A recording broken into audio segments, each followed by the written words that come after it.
85 খ্রিস্টাব্দে কম্বোজের পূর্ব উপকূলে একটি অসাধারণ রহস্যময় ব্যাপার ঘটে। কম্বোজের পুরনো সরকারি দপ্তরে তার উল্লেখ আছে, কিন্তু কোনো বিস্তৃত বিবরণ নেই।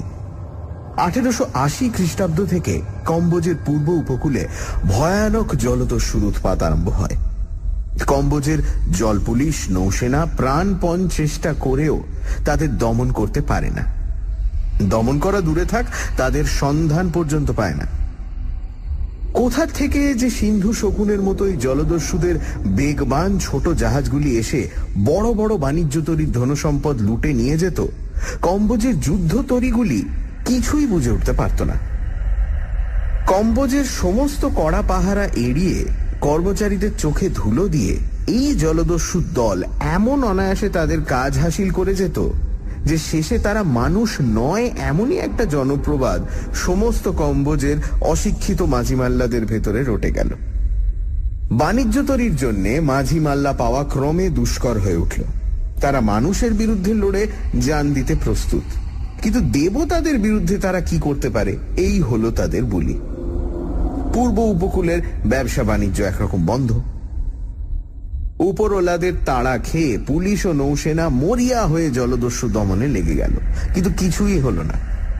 কম্বোজের পূর্ব উপকূলে দস্যুদের প্রতাপ অক্ষুণ্ণই রইল। জলদস্যুরা যে মানুষ নয়, এই কথাটাই আরো বেশি করে রটে গেল। 50 বছর বাদে কম্বোজে এখনো সে প্রবাদ লোকের মুখে শোনা যায়। তার কারণও আছে। 1885 খ্রিস্টাব্দে সাইগনের কাছে একটি অস্ত্র শস্ত্র সজ্জিত মশলা বোঝাই প্রকাণ্ড স্টিমার লুট হয়ে যায়। কম্বোজে সেই প্রথম স্টিমার, যদিও সেকেলে, কিন্তু সাধারণ ছোট জাহাজের চেয়ে অনেক বড়। এই স্টিমার লুট হওয়ার পর সেখানকার সদাগর মহলে রীতিমতো বিভীষিকা দেখা যায়। কিন্তু আশ্চর্যের বিষয়, এই স্টিমারই জলদস্যুদের শেষ লুট। তারপর কম্বোজের প্রান্ত থেকে তারা যেন জাদু মন্ত্রে অদৃশ্য হয়ে যায়। যাদের দাপটে সারা সমুদ্র একদিন থরহরি কম্পিত হতো, হঠাৎ তারা কেন এমন নিশ্চিহ্ন হয়ে অন্তর্ধান হতে পারে, এই রহস্যের কোনো মীমাংসা হয় না। এরপর জলদস্যুদের সম্বন্ধে নানা আজগুবি কিংবদন্তি রটা মোটেই আশ্চর্য নয়।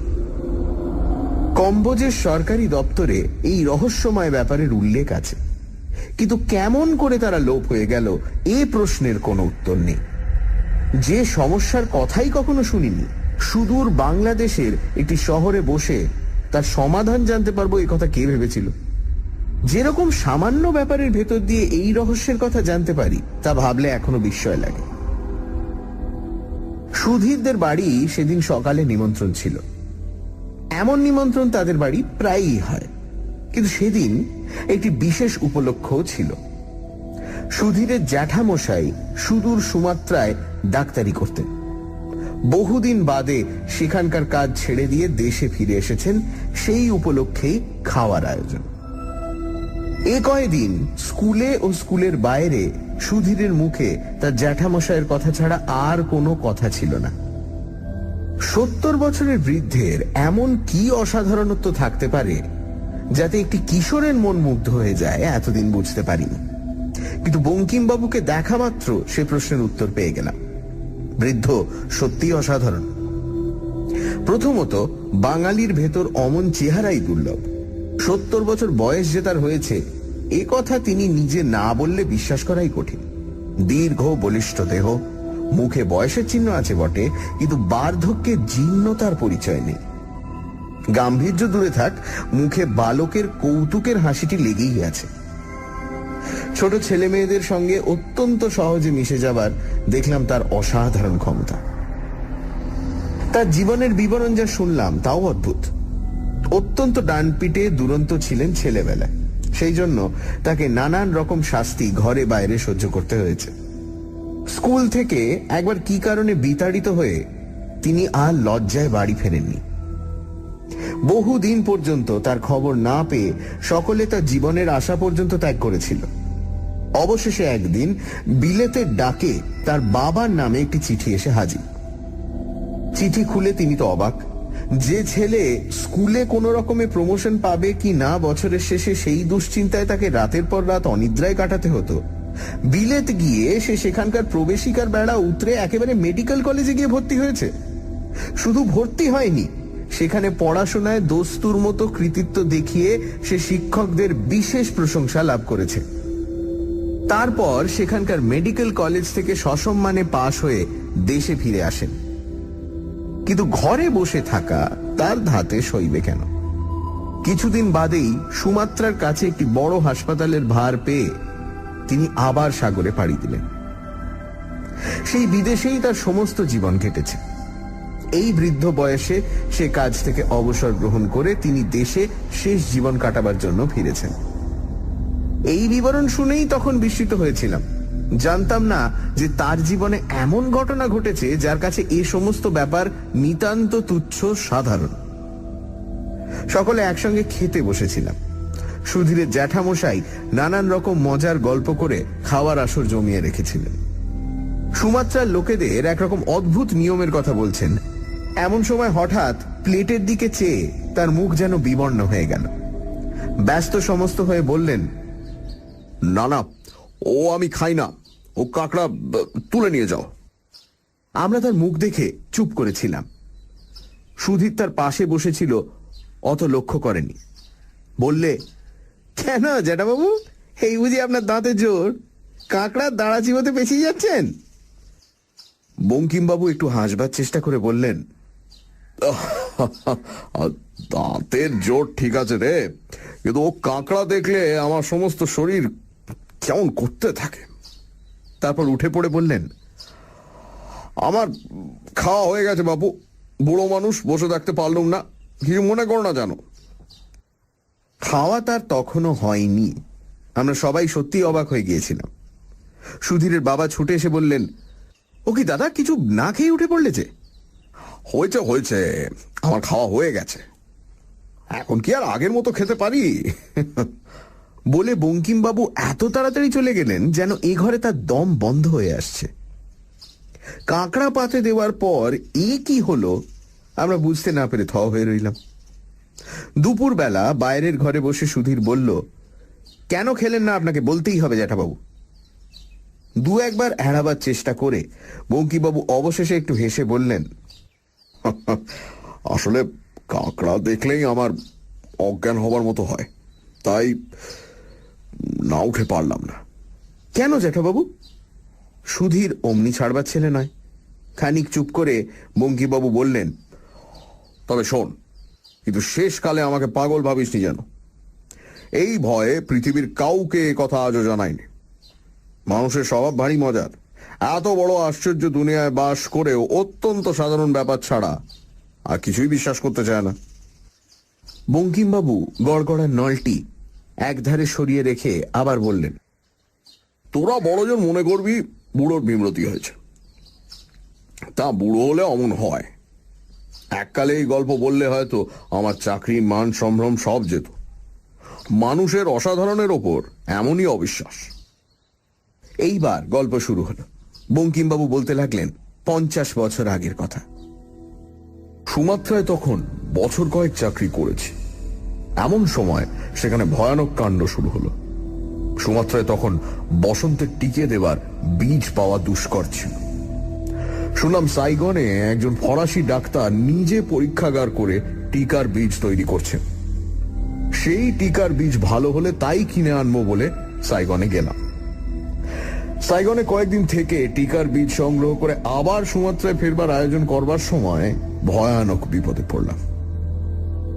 কম্বোজের পূর্ব উপকূলে তখন ভয়ানক জলদস্যুর উৎপাত।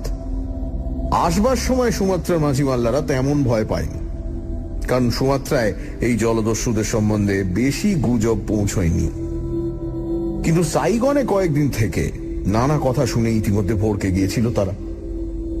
দেশের টানেও এই জলদস্যুদের ভেতর দিয়ে আর যেতে রাজি নয়। শুধু লুটতারাজি নয়, অকারণে মানুষ মারতেও এই দস্যুদের নাকি আনন্দ। ফেরবার জাহাজ না পেয়ে কি করব ভাবছি, এমন সময় সেই ফরাসি ডাক্তার খবর দিলেন যে একটি ফরাসি কোম্পানি নতুন একটি স্টিমার আনিয়েছে। কাল সে স্টিমার প্রথম জাভা হয়ে সাইগনে আসবে, তাইতে আমি আবার সুমাত্রায় ফিরতে পারবো। সত্যি কথা বলতে কি, হাতে যেন স্বর্গ পেলাম। শুধু মাঝি মাল্লাদেরই দোষ দেব কেন? এই জলদস্যুদের সম্বন্ধে আমারই মনে যথেষ্ট ভয় ছিল। সাধারণ পালতোলা জাহাজে যাওয়া কত বিপজ্জনক তাও জানতাম, অকারণে প্রাণ হারাবার বাসনাও ছিল না। এই স্টিমারটিতে যেতে পেয়ে নিশ্চিন্ত হয়ে গেলাম। এই দেশে এই প্রথম স্টিমার। সে স্টিমারকে আক্রমণ করা দূরে থাক, স্টিমার দেখলে জলদস্যুরা বোধহয় ভয়েই খুন হবে। সঙ্গে বেশি কিছু জিনিসপত্র ছিল না, টিকার বীজই আসল জিনিস। অত্যন্ত সাবধানে তাই নিয়ে কয়েকদিন বাদে স্টিমারে উঠলাম। প্রকাণ্ড মজবুত স্টিমার, জলদস্যুদেরই জন্য তার দুই প্রান্তে দুটি কামান বসানো। তাছাড়া স্টিমার রক্ষা করবার জন্য 50 সৈন্য নেওয়া হয়েছিল। স্টিমারে উঠে অত্যন্ত আনন্দ হচ্ছিল, মনে হচ্ছিল আসুক জলদস্যু।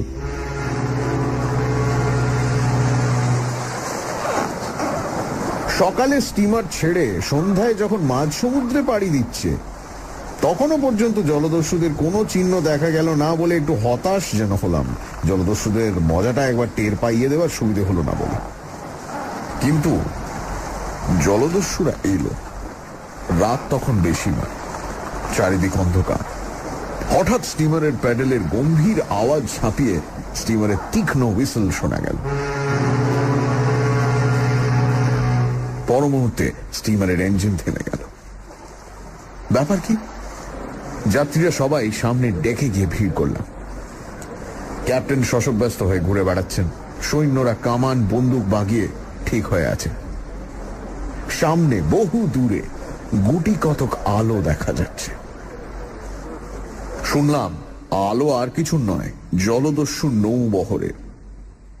এবার অন্তত তারা আক্রমণ করতে আসেনি, আমরাই তাদের আক্রমণ করছি। স্টিমার থেকে একসঙ্গে কামান ও বহু বন্দুক গর্জন করে উঠল।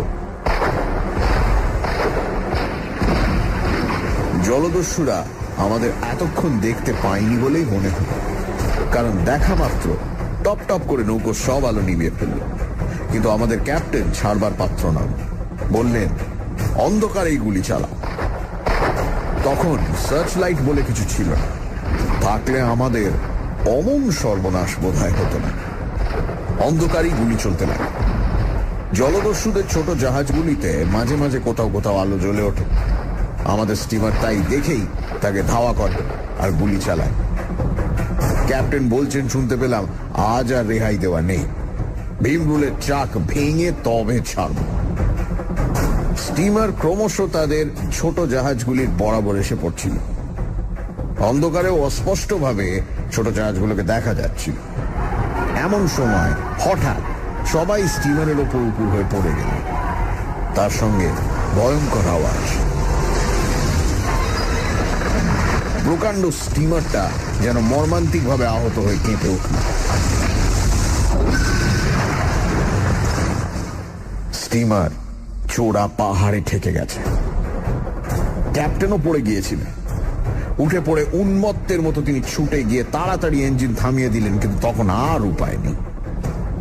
তলায় প্রকাণ্ড চিড় হয়ে জাহাজে তখন রাশি রাশি জল ঢুকছে। জলদস্যুরা যে এই উদ্দেশ্যেই আমাদের প্রলোভন দেখিয়ে এই পথে টেনে এনেছে তা কে জানত।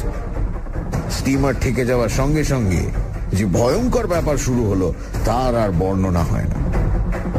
জলদস্যুদের কয়েকটি মাত্র ছোট জাহাজ স্টিমারকে প্রলোভন দেখিয়ে ডুবো পাহাড়ে ঠেকবার জন্য সামনে ছিল। তাদের বেশিরভাগ জাহাজই ছিল পেছনে। তারা ইতিমধ্যেই কোত্থেকে এসে ছেঁকে ধরল। অন্ধকারে চারিদিকে শুধু ভীত যাত্রীদের আর্তনাদ। জলদস্যুরা নৃশংসভাবে তাদের হত্যা করতে শুরু করে দিল। এই জলদস্যুদের হাতে মরার চেয়ে জলে ডুবে মরা ভালো বলে জলে ঝাঁপ দিতে যাচ্ছি, এমন সময় পেছন থেকে মাথায় একটা প্রচন্ড আঘাত খেয়ে অজ্ঞান হয়ে গেল। যখন জ্ঞান হলো তখন দিন। দেখি হাত পা বেঁধে আমায় একটি জাহাজের ওপর দস্যুরা ফেলে রেখেছে। বুঝলাম স্টিমার ডুবেছে এবং আমায় এরা কৃতদাস করে নিয়ে চলেছে। অনেক কষ্টে হাত পা বাঁধা অবস্থায় উঠে বসলাম। সামনে দেখলাম সমুদ্রের মাঝে প্রকাণ্ড একটা পাহাড়। এই পাহাড়টিকে চিনতাম। জাহাজ টাহাজ এই পাহাড়ের পাশ দিয়েই যাতায়াত করে, কিন্তু পাহাড়ের গায়ে আছড়ে পড়বার ভয়ে কেউ বড় কাছে ঘেঁষে না। এখন দেখে আশ্চর্য হলাম যে জলদস্যুদের নৌকোগুলি পাহাড়ের দিকেই এগিয়ে চলেছে। সমুদ্র থেকে পাহাড়টি খাড়া উঠেছে জানি, তার কোথাও নৌকা দূরের কথা, কোনো মানুষের দাঁড়াবার আশ্রয় নেই। তবে এই জলদস্যুরা চলেছে কোথায়? এই পাহাড় তাদের ঘাঁটি হলে অনেকদিন আগেই তারা ধরা পড়ত। সমস্ত বাণিজ্য জাহাজ এই পাহাড়ের ধার দিয়েই তো যায়।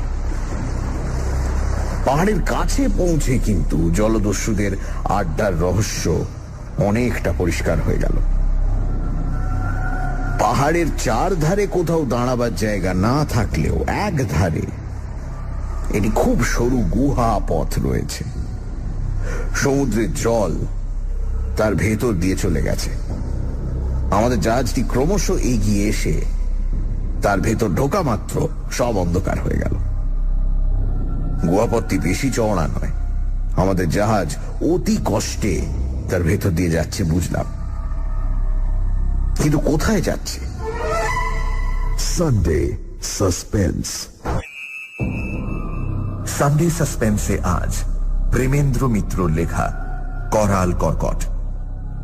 1880 সাল নাগাদ কম্বোজের পূর্ব উপকূলে জলদস্যুদের সাংঘাতিক উপদ্রব ছিল।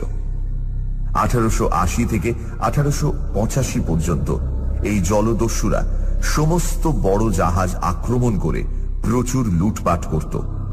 কিন্তু 1885 সালে সেই সব জলদস্যুদের দল হঠাৎই অদৃশ্য হয়ে যায়। তাদের কি হলো এ প্রশ্নের উত্তর অজানাই থেকে যায়। সুধীরের জ্যাঠামশাইয়ের মুখে সবাই শুনছে 50 বছর আগেকার সেই অমীমাংসিত কাহিনী। সুধীরের জ্যাঠামশাই বঙ্কিমবাবু সেই সময় সুমাত্রায় ডাক্তারি করতেন। তিনি বসন্তর ভ্যাকসিন নিয়ে রিসার্চ করার কাজে সাইগন গিয়েছিলেন। সুমাত্রায় ফেরবার পথে জলদস্যুদের হাতে পড়ল তাদের জাহাজ। জলদস্যুরা তাকে বন্দি করে নিয়ে চলল তাদের আড্ডায়, একটা পাহাড়ের গায়ে গুহার মধ্য দিয়ে। তারপর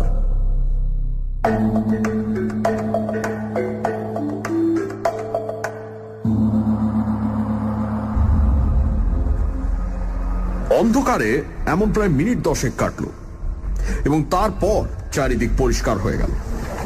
দেখি সামনে প্রকাণ্ড জায়গা, তার মাঝে একটি ছোট হ্রদের মতো। সমুদ্রের জল সেই হ্রদে গিয়ে শেষ হয়েছে। জলদস্যুদের জাহাজগুলি সেই হ্রদের এক ধারে ভিড়ল।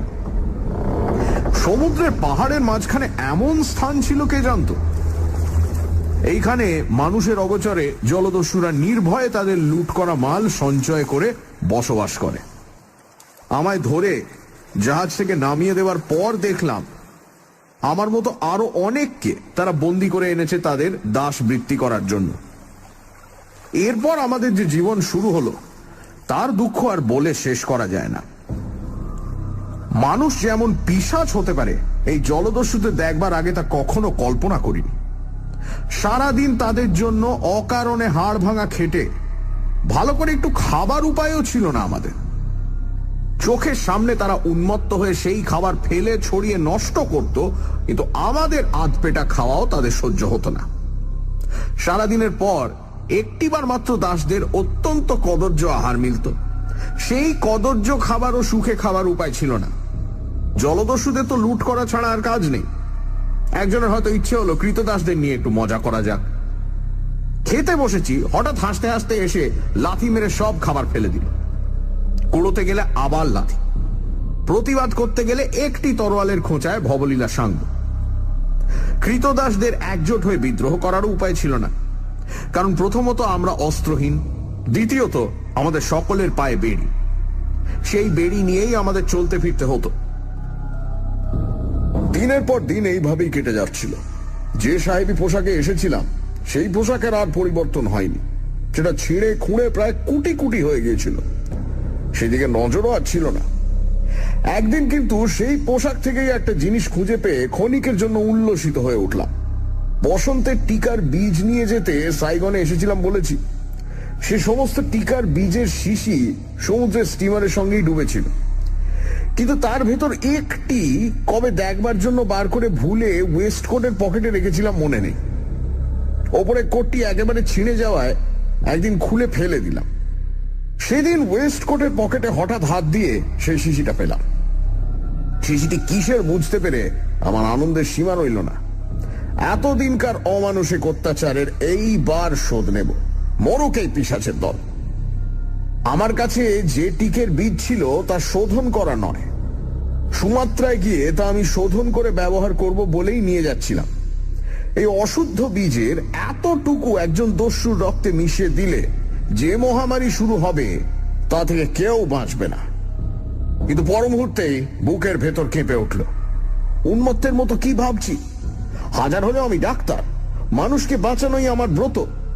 আমি কিনা মৃত্যুর বাহন হয়ে মানুষকে মারতে যাচ্ছি। হোক সে শত্রু, হোক সে অত্যাচারী, চরম উৎপীড়ন সয়েও এ কাজ আমি করতে পারি না। তাছাড়া শুধু তো জলদস্যু নয়, নিরীহ উৎপীড়িত কৃতদাসেরাও যে এই মহামারীতে মারা যাবে। কিন্তু বিধাতার শাস্তি তারা শেষ পর্যন্ত পেল অদ্ভুত উপায়। আমার কাজ ছিল আর কয়েকজন দাসের সঙ্গে হ্রদের জলে মাছ ধরা। আমরা ছোট একটা নৌকো নিয়ে সারাদিন হ্রদে ঘুরে ঘুরে জাল ফেলে ফেলে মাছ ধরতাম।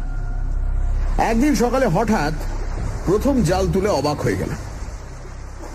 আমার সমস্ত জাল লাল রঙে যেন চোবানো।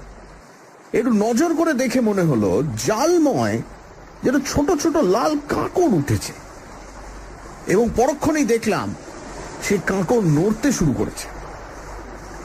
কাঁকড় নয়, সেই কাঁকড়ার ছানা। এদেশে কোনো কোনো নদীতে বছরে এক সময় অমনি কাঁকড়ার ছানা হয়। নদী ভরে যায়, আঁচলে করে তুললে তাতে অসংখ্য ছানা কিলবিল করে। তৎক্ষণাৎ জাল আবার ফেলে দেওয়া হবে, কিন্তু তাতে কি হবে? কাঁকড়ার ছানারা সমস্ত নৌকো ছেঁকে ধরেছে। তারা শুধু নৌকোয় উঠেই ক্ষান্ত হয় না, সুরসুর করে তলে তলে গায়ে ওঠে। তাদের ঝেড়ে ফেলে দেওয়াই দায়। 5টাকে ঝাড়তে 50টা উঠে পড়ে। তাদের মারাতেও কষ্ট হয়, কিন্তু না মারিয়ে উপায় কি? বুঝতে পারলাম না কোথা থেকে এই সমুদ্রের পঙ্গপাল এলো। সমুদ্রের পঙ্গপাল কথাটি তাদের পক্ষে কিরকম যে খাটে সেদিন তা বুঝতে পারলাম। কিছুক্ষণ বাদে নৌকোয় থাকা অসম্ভব হল। মাছ তো সেদিন সামান্যই মিলল। তাই নিয়ে পাড়ে উঠে দেখি পাড়েও বহুদূর পর্যন্ত সেই কাঁকড়ার ছানায় ছেয়ে গেছে। মাছ না পাওয়ার জন্য যথেষ্ট উৎপীড়ন অবশ্য সহ্য করতে হয়েছিল। পরদিন সকালে কিন্তু হ্রদের ধারে গিয়ে অবাক হয়ে গেলাম। তীরের বহু দূর থেকে দেখা যায় সমস্ত হ্রদের জল রক্তের মতো রাঙা হয়ে উঠেছে। কাঁকড়াগুলো একদিনেই যেন অনেকটা বড় হয়ে উঠেছে।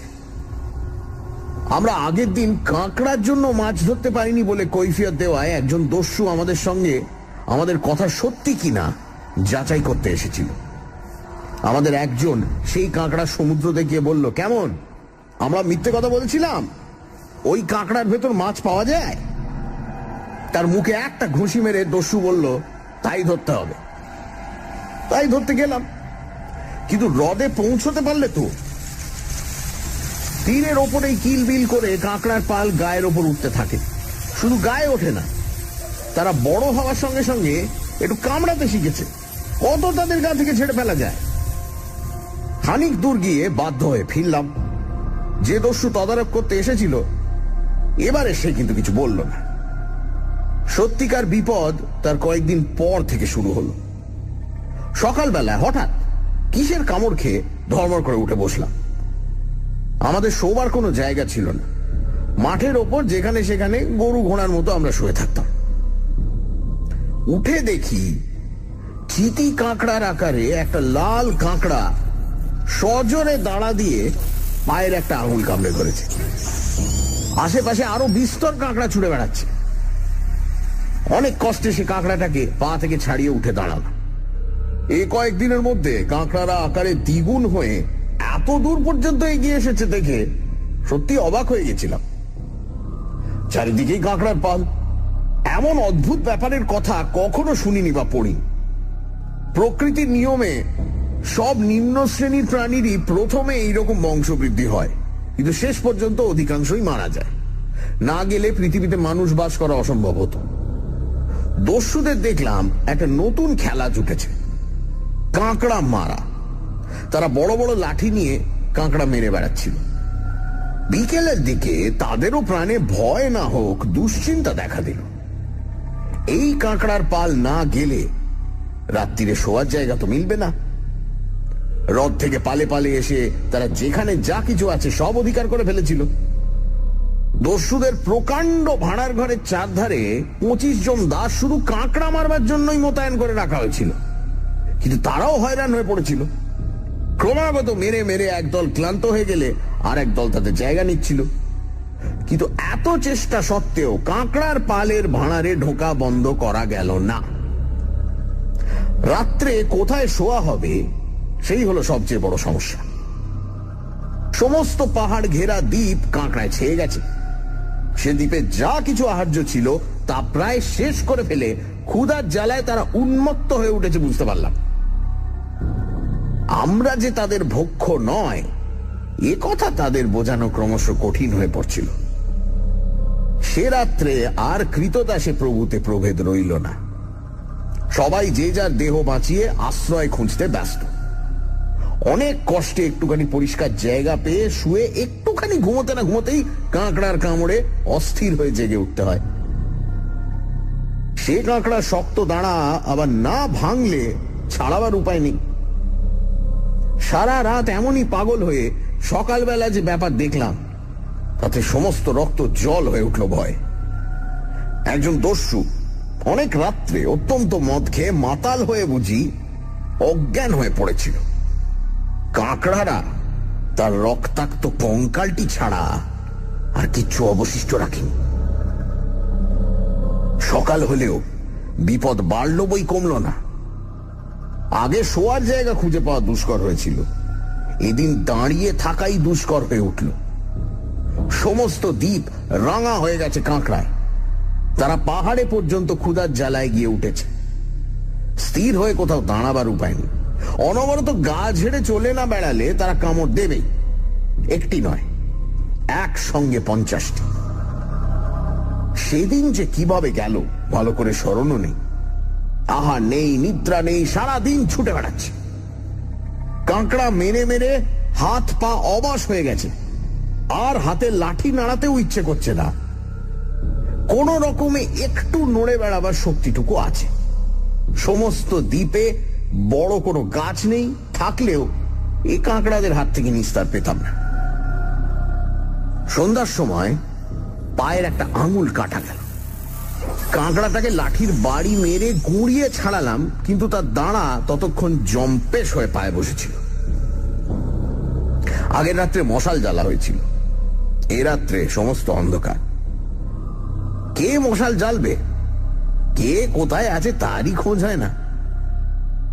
কোনো উপায় না দেখে অবশেষে পাহাড়ের দিকে ছুটতে শুরু করলাম। সেখানে হয়তো কাঁকড়ার ভিড় একটু হালকা হবে ভেবে, কিন্তু সে আশা বৃথা। যতদূর যাই সেই এক কাঁকড়া সমুদ্র।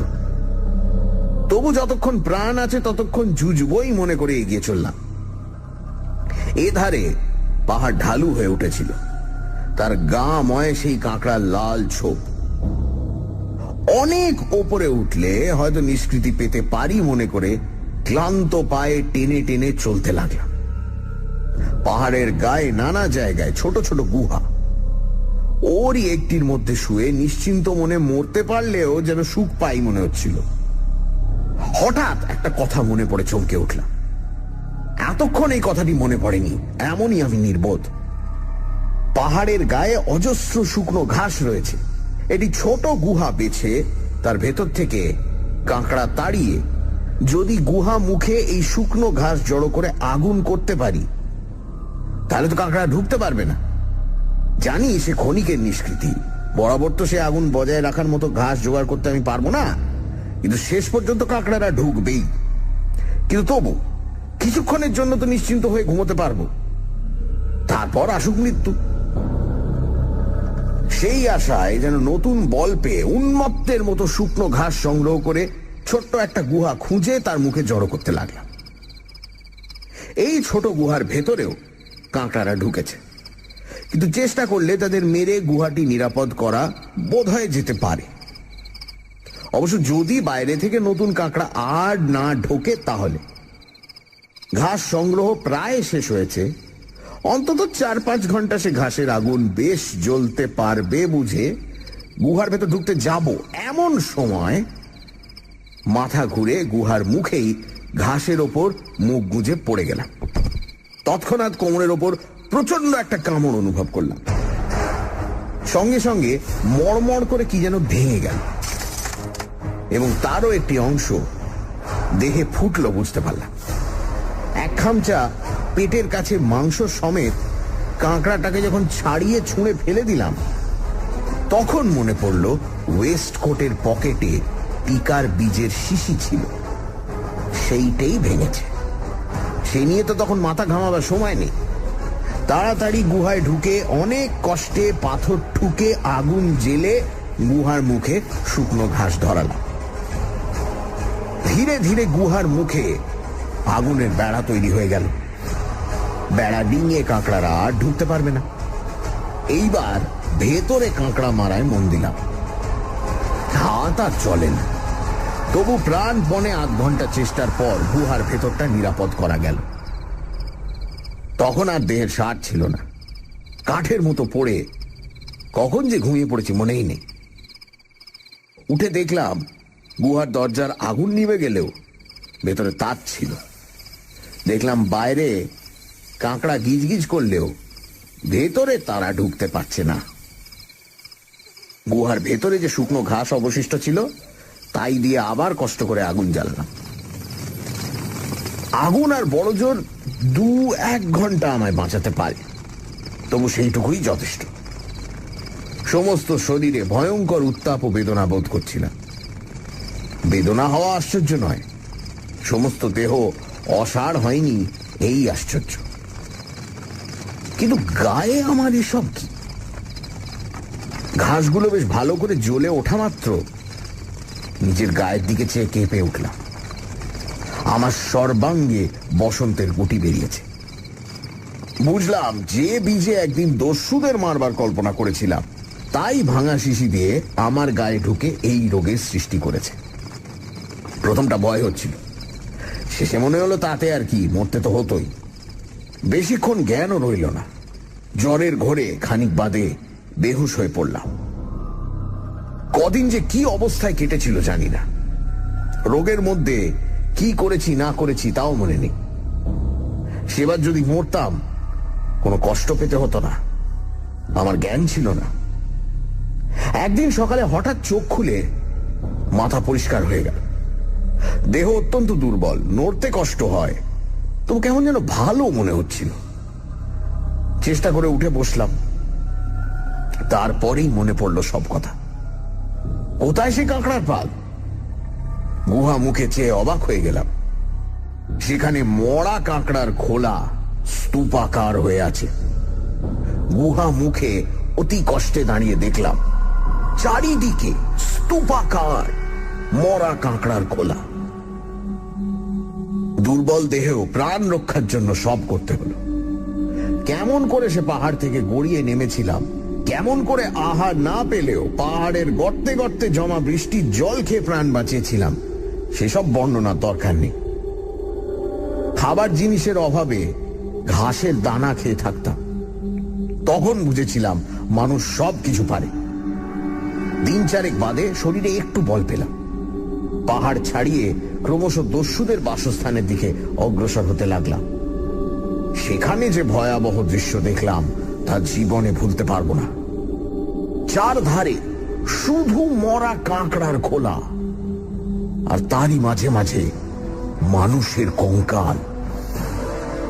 কাঁকড়ারা কেন মরেছে জানি না, কিন্তু সমস্ত মানুষ যে নিঃশেষ করে মরেছে এটা নিশ্চিত।